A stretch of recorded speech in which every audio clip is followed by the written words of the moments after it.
Good morning, students. Now today in this video we will study about the pedigree analysis. Okay, what is the pedigree analysis? Let's see. Pedigree analysis means the study of inheritance of genetic traits in several generations of a family is called pedigree analysis. Okay, it means in this pedigree analysis क्या analyse किया जाता है. Pedigree mean जो हमारे जो characters हैं, okay, genetic जो traits हैं, जेनेटिक कैरेक्टर्स हैं, वो इनहेरिट हो रहे हैं जनरेशन टू जनरेशन.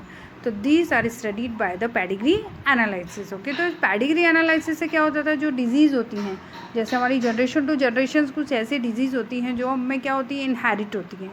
तो उसको एनालाइज करने के लिए क्या किया जाता है, पेडिग्री एनालिसिस होता है. Okay, what is in it? Pedigree study, what is it? A strong tool of human genetic to trace inheritance of specific trait या abnormality या disease. okay?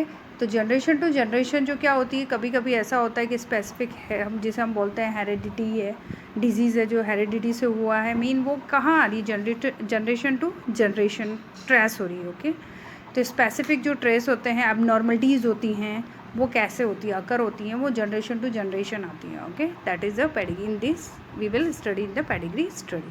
And pedigree analysis of inheritance of a trait is represent in a family tree and it is also represent in a family tree बनाया जाता है. Okay, तो पहले ऐसे होता था एनालिसिस करने के लिए. Today we having a way so much genetic, आज हम जीनोम की स्टडी कर लेते हैं बायोटेक्नोलॉजी के through.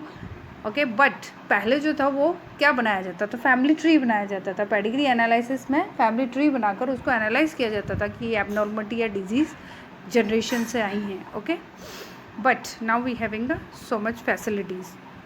It help in the genetic counselling to avoid genetic disorders.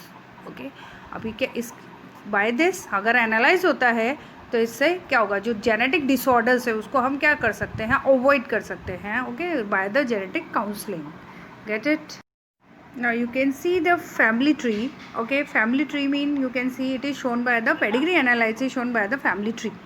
Okay, so now you can see here a tree structure is there. Up now you can see here a circle. A circle, firstly a circle represent a female. Okay, circle will represent in a pedigree female. Okay, then a square, this square will represent a male.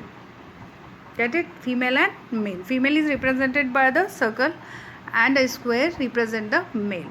Okay, then this vertical line, okay, this line and this vertical lines connect the parent to their children. It mean जो up होते हैं, up always क्या होंगे, parents होंगे. Okay, और जो down होंगे वो क्या होंगे, ऑलवेज उनके चिल्ड्रन होंगे. Gate it? तो वर्टिकल लाइन जो कनेक्ट कर रही है टू देयर चिल्ड्रन, पेरेंट्स को किससे कनेक्ट कर रही है, चिल्ड्रन को कनेक्ट कर रही है. And this horizontal line represent a marriage. Okay, जो हॉराइजॉन्टल लाइन है वो मैरिज को रिप्रेजेंट करेगा. ये मेल है, फीमेल है, that is it is represent to the marriage. Okay, and now this shaded circle or square indicate that a person express the traits. okay, जो shaded circle होगा वो क्या एक्सप्रेस कर रहा है इसके अंदर, कि ट्रेट्स को एक्सप्रेस करेगा. और जो शेडेड नहीं है, अ सर्कल और square that is not shaded indicate that a person does not express the traits. It is not expressing the traits. Okay, get it? तो this is the family pedigree chart and these are the like this. Some symbols are there. Look the symbols. What are the symbols of this? Now pedigree chart symbols na, look here. First it's a square represent the male. Okay, then circle represent the female. Then this is a quadrilateral. it is sex unspecified, मतलब उसमें specified नहीं कर सकते कि sex क्या होगा, mail होगा या फीमेल होगा. Okay, that is the sex unspecified. Then it is when the three यानी इन कलर, जब कलर्ड होंगे तीनों, okay, square and sex unspecified symbol and female, then it is affected individual. वो इंडिविजुअल कैसा होगा, अफेक्टेड होंगे. Okay, then when square and circle दोनों के बीच में एक लाइन है, that is the mating. Okay, it mean they are mating and marriage you can से. Then if double line is there, then mating between relatives.